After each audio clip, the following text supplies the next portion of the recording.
Ang Pasko Pinoy kilala sa pagiging all-out sa mga dekorasyon, pasyalan at handaan. At ngayong papalapit ng Disyembre, asahan ang sunod-sunod na Christmas party sa mga pamilya man o magkakaibigan at kahit sa mga opisina at paaralan.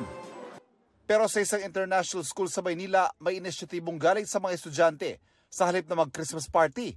Mag-fundraising na lang daw para ipamigay sa mga nasalanta ng bagyo. Kindness begets kindness. And the best thing we can do this Christmas is to help one person.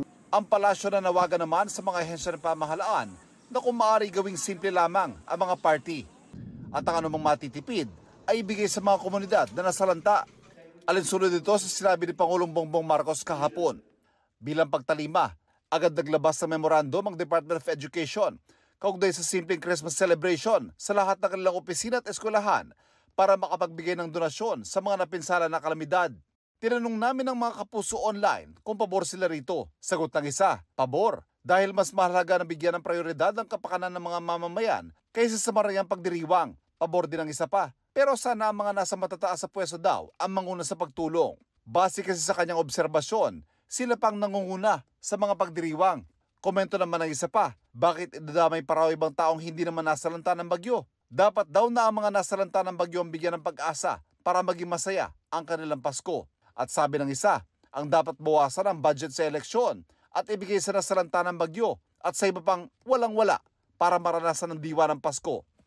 Paniwala ni Executive Secretary Lucas Bersamin, hindi na raw kailangang iutos sa isang memo ang sinabi ng Pangulo dahil tiwala Malacanang sa kagandahang loob ng mga kawalan ng gobyerno na magkukusang magtipid sa kanilang mga pagdiriwang. Hindi nagkamali ang Malacanang sa paniwalang ito, hindi lamang sa mga kawalan ng gobyerno kundi maging sa pribadong sektor. Katunayan ang ilan sa kanila, Bagyong Christine pa lang, nagpasya na magsagawa ng donation drive para ipamigay sa mga nasalanta.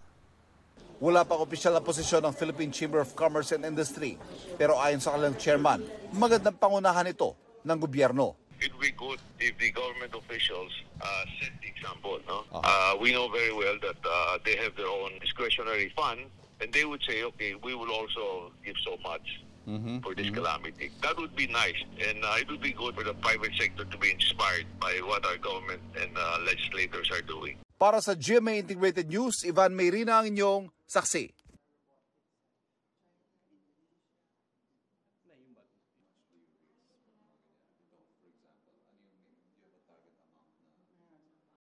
Mga kapuso, maging una sa saksi.